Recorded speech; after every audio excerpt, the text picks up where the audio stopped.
questions? Aaron, did you feel like the momentum changed after that DK drop there? I think it was late in the first quarter. I don't feel like we ever got the momentum on our side, honestly. We had a lot of chances. Defense played really good in the first half, and they got a good defense, but we had a lot of opportunities. Didn't make the most of hardly any of them. Aaron, what made third down such a challenge? Well, we had a lot of 3rd and 10 pluses to start. Those are low percentage conversions. I think first and second down wasn't very good. That's why third down was difficult. Aaron, I think it was the last drive of the third quarter. Anderson and Hunter combined for like 2 tackles, and 1 QB pressure. What changed from that point on? Was it just a matter of becoming too one-dimensional, or what was free at that point? I'd have to look at the tape, but they're good players. At some point they're gonna get a chance when you're in, a lot of one-dimensional passing. I feel like we had Slide and Chip to at least one of them most of the game, but they're both all-pro caliber players. Aaron, you mentioned those missed opportunities and not feeling like you got a rhythm. Did it feel like those snowballed there in the second half and just kept you from finding your footing? Not about that. I think every play is unique to itself. We had some opportunities, and either drops or pressure, just total MAs, or not the right throw. We had a lot of chances though. We had plays set up with missed assignments. We had opportunities, take shots with not enough time. We just didn't make the most of any of the little opportunities. Against good defense like this, you're not going to get many opportunities. When you get them, you got to make the most of them. Your balances too, how good they are defensively and how they played versus what you're saying about the plays that were there to be made that you weren't able to make. There are a lot of plays there to be made, for sure. They got a good defense, no doubt about it. But we had them on our home field and our grass, and had opportunities, especially in the first half, to put a lot of points on the board and make it easier for our defense. It was playing really good. Aaron, there's another game where Pat Brown really didn't get targeted until later in the game. Were they doing a lot to take him away, or what's gone into just not being able to get him the ball as much when you guys need big plays? Yeah, I don't know. I don't have a good answer for that. Aaron, Mason Rudolph went out there for the last series. Was that a decision you made to come out of the game? Kind of what went into that? It was 30-6. Anyone else? Aaron, does that game affect your decision for what to do next year in any way? No, I'm not going to make any emotional decisions. Disappointed, obviously. It's such a fun year. A lot of adversity, but a lot of fun. Been a great year, overall in my life in the last year, and this is, a really good part of that, coming here and being a part of this team. So it's disappointing to be sitting here with the season over. Play again. Do you want it to be here? I'm not going to talk about that. Aaron, how do you approach just what you decide to do next? Yeah, just get away and then have the right conversations. Did you enter tonight thinking it could be your final game? I've answered this before. Every game could be my final game. Aaron, your teammates haven't been shy about how much they've appreciated playing with you and the impact you found in the city in just 1 year. What does that mean to you to just in 1 year make such a positive impact for an organization that has as much history and tradition as the Steelers? I was fortunate to play in an incredible football city for 18 years, and I never took it for granted and enjoyed that time there. And this has been a really beautiful back end to that first 18. To be able to be here for a year. This is a special place. You got tradition, got excellence, got all-time greats. Even just looking around the stadium tonight just to see the fans, there wasn't a big splattering of Texans fans, and there's a lot to be said for that. There's only a few really special places in the league that have the tradition and the town and the organization, and I'm thankful to have played for 2 of them. You've noted throughout the season when you felt practices were on and weren't on. Where did you feel about you guys' preparation for this game, just day in and day out, getting ready for this defense? Yeah, I thought it was good. I thought the preparation was good, and that's why it was so surprising, some of the mental errors that happened tonight. What do you think will resonate with you most from this season? What?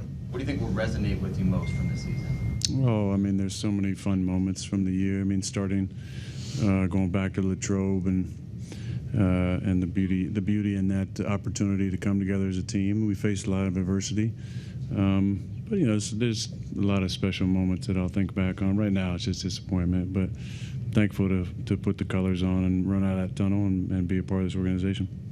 Aaron, you've played with a lot of centers in this league too. Just talk a little bit about your rapport this season with Zach Frazier, what that was like, and especially with him being such a young player in the league, what you've seen out of him this season. I mean, I don't think there's a better center in the league. I watched it every single week. You know, we obviously got a good D line, but 54 is as consistent as they come in the league. He's got a bright future. He is a phenomenal player. He's got a real steady way about him to go the whole season and not have any, you know, snap issues. To really not have to do a whole lot back there protection-wise when I've done that most of my career. He is an exceptional player. He's got a really bright future in the league. If the team was smart, they'd slap a deal on him pretty quickly because he's going to be 10-plus years in the league and one of the best to do it, in my opinion. That's his trajectory. He's got a great running mate. I mean, the right side, that's got to excite Steeler fans when you got three young guys at center, right guard, and right tackle who have played so well all season. That's pretty exciting. But Zach is a special player, and I'm thankful to play with him. Aaron, as you think about your decision, do you think this team is set up for a bright future, has a foundation for a bright future? Yeah, I think so. I think you got a lot of the pieces in place. Signing DK, obviously for 5 years. Now there's some moving pieces because there's been some mercenaries. But I think that there's the good combination of young guys who are ascending, and there's some big decisions to be made. I mean, our team MVP was Kenny Gainwell. He's a free agent and severely underpaid for his performance and what he adds to a team. But you got a good core. You got to start with the offensive and defensive lines, and obviously TJ's under contract for a while, and Herbig came on, and KB had a nice season for us, and YA's got a bright future, I think. And then offensive line, I already talked about it. You got three center, right guard, right tackle. As long as Isaac wants to play, he plays at a high level. And, obviously Broderick got hurt and gave opportunity for Dylan, who obviously showed he can play in the NFL. So I think you got a good pieces in place on the O&D line. And obviously every year is different. You got to figure out who's coming back, who's not. But I think, this team is always going to be competitive, and there's some pieces in place to have a chance to be competitive for a long time. After a 17-game season, how did you feel physically coming into the game?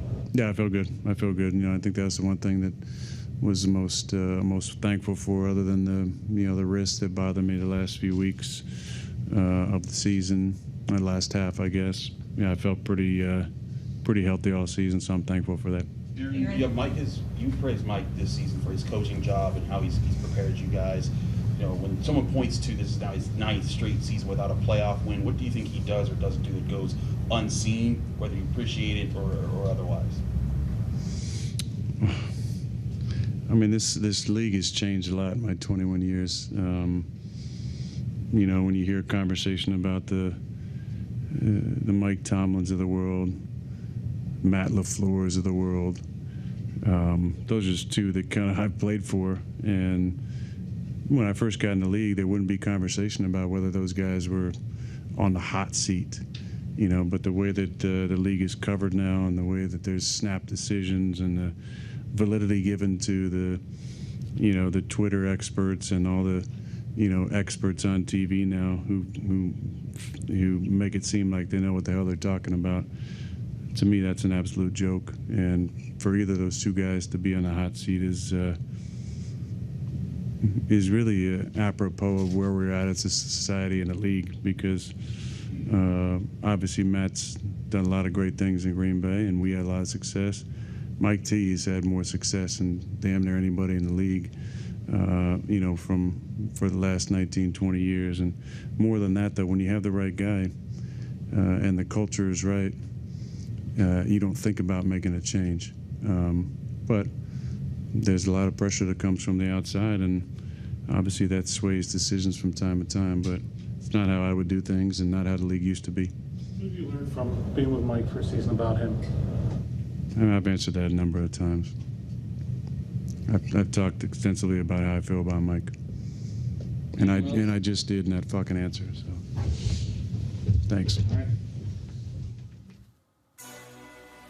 All right, so Rodgers says he won't make any emotional decisions right now, but some emotional support there behind his head coach, Mike Tomlin, who continues the longest playoff losing streak by a head coach, now matching Marvin Lewis with 7 in a row. Those losses